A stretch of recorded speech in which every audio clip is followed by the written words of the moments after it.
14 मार्च 1997 मुंबई रात के 11:30 बजे बांद्रा के एक अपार्टमेंट में एक फोन कॉल आता है। आवाज में सिर्फ एक नाम, छोटा राजन। दूसरी तरफ दाऊद इब्राहिम सुनता है। उसके हाथ कांपने लगते हैं। ये कोई सामान्य फोन कॉल नहीं था, ये अंडरवर्ल्ड का सबसे बड़ा विश्वासघात था। भारत का सबसे शक्तिशाली डॉन अपने ही बाएं हाथ से बेवफाई का सामना कर रहा था। दाऊद पूछता है, तुम किसके साथ हो? छोटा राजन हंसता है और कहता है, अब मैं अपने लिए काम करता हूँ।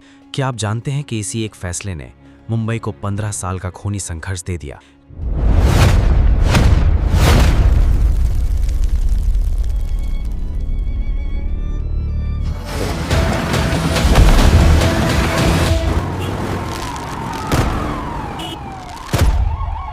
लेकिन इस विश्वासघात को समझने के लिए हमें 1982 में वापस जाना होगा। मुंबई की स्लम्स में एक 16 साल का लड़का, नाम राजेंद्र चौधरी। दाऊद इब्राहिम का गिरोह उसे अपने में शामिल करता है। छोटा सा कद था तो नाम पड़ा छोटा राजन। दाऊद ने उसे सब कुछ सिखाया, संरक्षण, शक्ति, डर। छोटा राजन तेजी से बढ़ता है। 1990 तक वो दाऊद का सबसे विश्वसनीय सिपाही बन जाता है। हजारों करोड़ रुपए की तस्करी, सोने की चोरी, हथियारों की खरीद बिक्री, सब कुछ छोटा राजन करता है। दाऊद उसे मेरा दायां हाथ कहता है। लेकिन कोई भी सोच सकता था कि ये दायां हाथ अपने ही मालिक के खिलाफ तलवार बन जाएगा। 1995 कुछ गलतफहमियां शुरू होती हैं। दाऊद अपना ज्यादातर समय दुबई में गुजारता है। आंतरिक शक्ति संघर्ष शुरू होता है। छोटा राजन को लगता है कि वो दाऊद की तुलना में ज्यादा सक्षम है। 1996 की गर्मियों में गुप्त बैठकें होती हैं। छोटा राजन के साथ 15-20 शीर्ष अपराधी मिलते हैं। योजना तैयार होती है, लेकिन दाऊद को संदेह होने लगता है। उसके खुफिया नेटवर्क को जानकारी मिलती है। दाऊद का जवाब क्या था? मौत, हर संदिग्ध को हटाना। ये कोई आर्थिक विवाद नहीं था, ये अस्तित्व का युद्ध था। दोनों ही जानते थे, एक ही शहर में दोनों का राज नहीं चल सकता। मार्च 1997 की शुरुआत। छोटा राजन का गिरोह तैयार। Consider this my formal declaration. Your reign ends tonight. The city is mine. Boss, they intercepted the Mumbai shipment. The ambush was precise. We lost everything, including the men.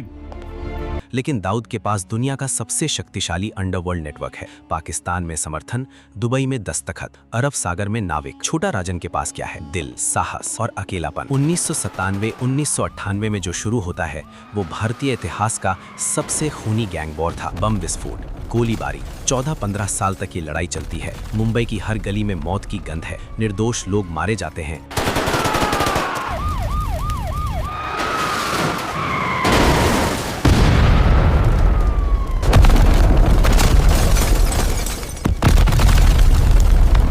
परिवार तबाह होते हैं। छोटा राजन को दाऊद के हजारों अनुयायियों का सामना करना पड़ता है, लेकिन एक चीज उसे आगे बढ़ाती है, प्रतिशोध की भूख।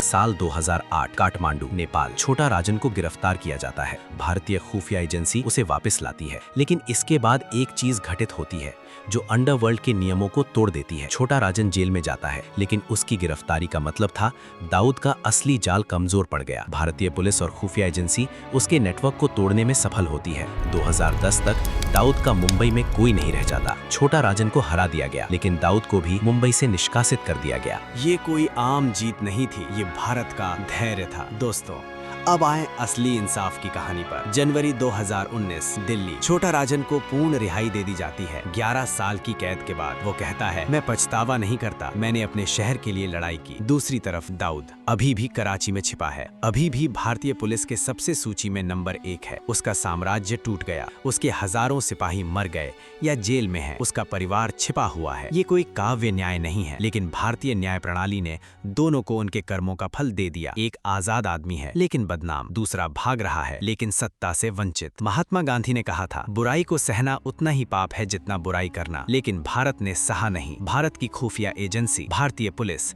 भारतीय अदालतें, सब ने मिलकर इस अंडरवर्ल्ड सिविल वॉर को खत्म किया। लेकिन ये कहानी हमें सिखाती है कि अंडरवर्ल्ड कभी भी राष्ट्र को दास बना नहीं सकता। हमारे संस्थान, हमारी अदालतें, हमारा सिस्टम सब मिलकर काम करते हैं। अब आप ही बताइए, क्या दाऊद इब्राहिम को पाकिस्तान ने सरपनाह दी क्योंकि वो ISI का एजेंट था, या सिर्फ एक अपराधी की रक्षा की? कमेंट्स में बताइए। ये वीडियो लाइक करिए, हमारे चैनल को सब्सक्राइब करिए। जय हिंद।